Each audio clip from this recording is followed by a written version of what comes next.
dadkiina waxaan u tegay midnimo iyo in aanu ogaano halkay midnimo taagan tahay ama dadka reer waqooyi xaqooda iyo xuquuqdooda taagan tahay ama waxa looga ogol yahay ambaba xaqooda iyo xuquuqdooda 60kii tabashaa jirtay laakiin anigu waxaan arkaa maanta inay ka liidato midnimo la yidhi waa la doonayaa halkan midnimo ma taalo anaa idin sheegaya dadka wax loo hayaana ma jirto xaq iyo xuquuq loo hayaana ma jirto halkan taala dadkaas qaar badan baa waxay ugu leeyihiin reer waqooyigu soo kuwa meelaha darajada ku haya waxay tilmaamaan shakhsiyaad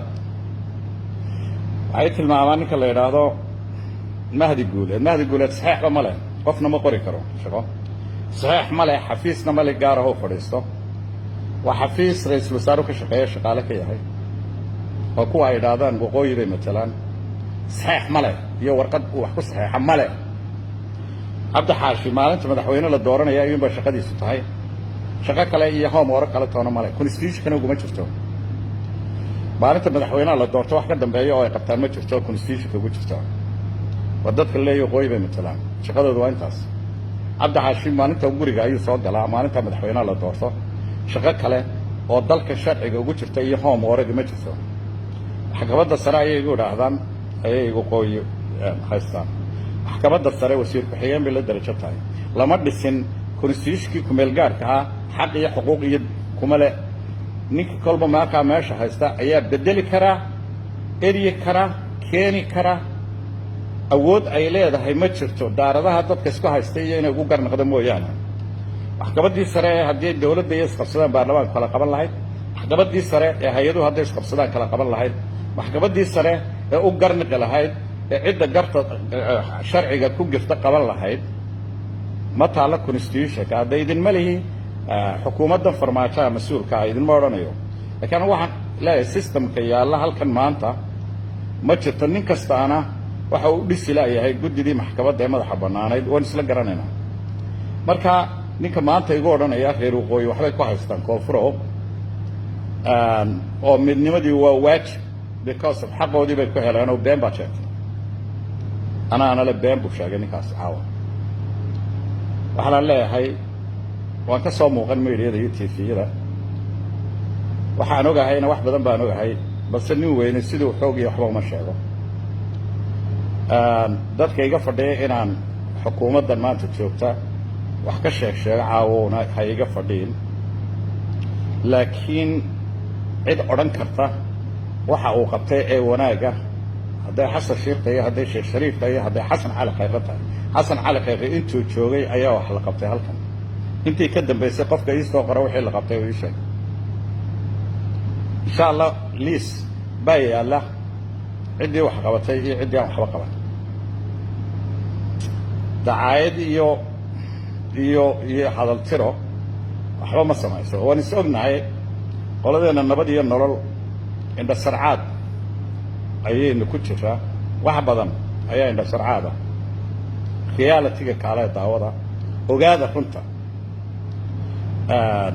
muhiimadduna waxay aniga ii ahayd midnimo cid midnimo hamigeedii hayso qorshe u hayso qorshaba kale sidii midnimadu ku iman lahayd si ay xaq iyo xuquuq ku helaan dadkii waqooyi ee lagu keeni lahaa ee maxay haytay xisaab ay u geli lahayd ma taalla halkan xaq iyo xuquuq ummadda reer waqooyi ku leedahay ma taallo anaa maanta idinkule runta dadka soomaaliyeedu waan idiin sheegayaa 25 sannadood baan midnimo raadinayay aan raadinayay wax la yidhaaho soomaalinimo soomaali weyn iyo midnimo raadinayay halkan midnimo waxa ujeeda maan arag mana jirto wax ka shaqaynayana ma jirto waxaa loo ordayaa waa aragtaa cidda midnimo soo qaada halkan ee midnimo loo arkay inuu ka shaqaynayo ama uu arrimahaa galo waxa weeye waa waxba uma yaallaan anaa runta idiin sheegaya xaqna iyo xuquuqna kuma leh qof kasta oo sidaaha midnimo raadi wax laga weydiinaya iska yar cid ma jirtaba aad ula tagto ama kaa dhegaysanaysa maxaa qorshe u yaalla maanta midnimadii ummadda soomaaliyeed balse nin darajo u ordaya iyo mid leeyaan laguugu imanin sidkaa yar yaan laguugu imanin iyo kuwa la qaadanayo lagu qaadanayo ee halkan maanta jooga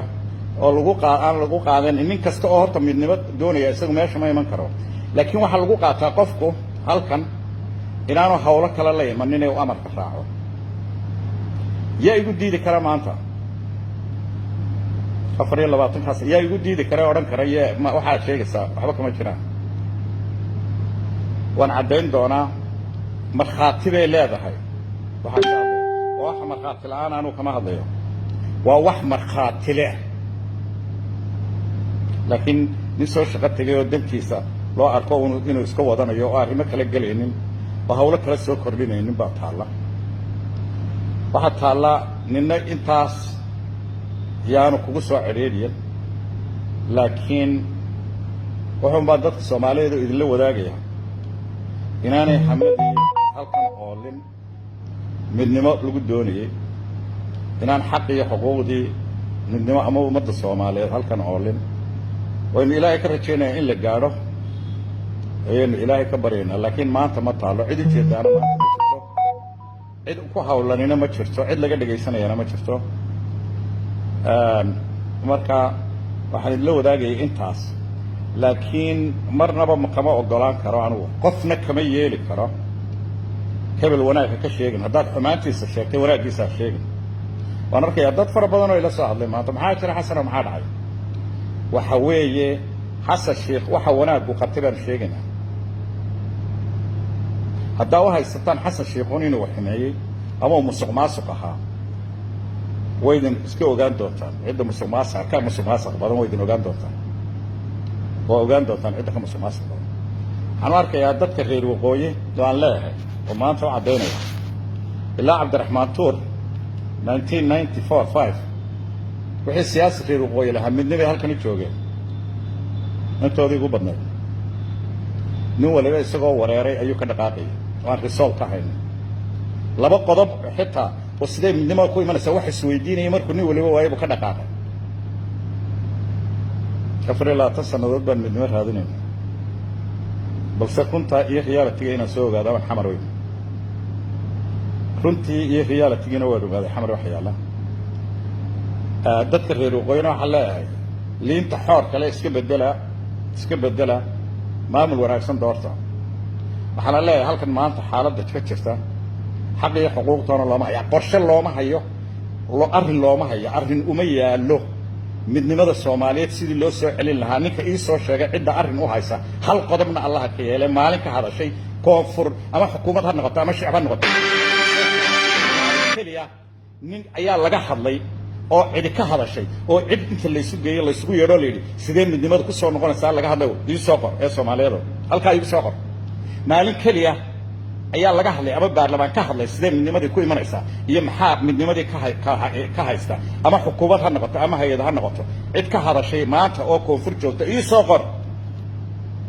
runtaydin iska ogaan doontaan dadkoo runtaydin ogaan 60kii wixii la tabanayay ka daran 9% bay maanta ka daran tahay cidina waxba kama weydiiso marka dadka Soomaaliyeed runtay ogaan doonaan waxa ka jiray ogaan doonaan waxaan u tagayna waxa ay runta inaan ogaado inaan runta soo ogaadabaan u imi sheegana qof ilaahay abuurtay oo runigis ka hortaay karana ma jiro xaqiiqadan qanuu ku dhintaa ninkii inda sarcaad iyo maxay tahay meel jeclaysi iyo beel jeclaysi iyo heblaayl jeclaysi iyo hebel jeclaysi boo adeeg ku taala adeeg ku jirta laakiin dhawaan runta iyo cadaynta ayaa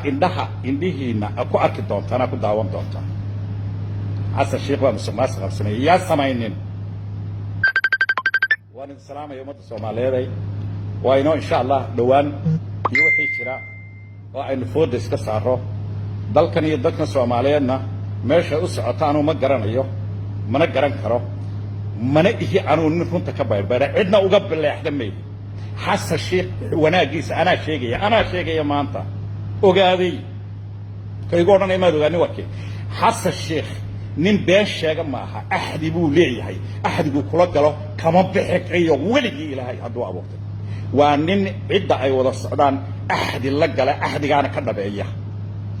كما وار أحد له هيك صوت شيء إذا أنا وما نشيء إن عد أنا أحد قال هاي عدنا وما شيء صوت شيء أنا قال شيء حسن على خير رواسين واحد من دماغ البلد يجي وقوي سود وياه يسجل تري حسن على خير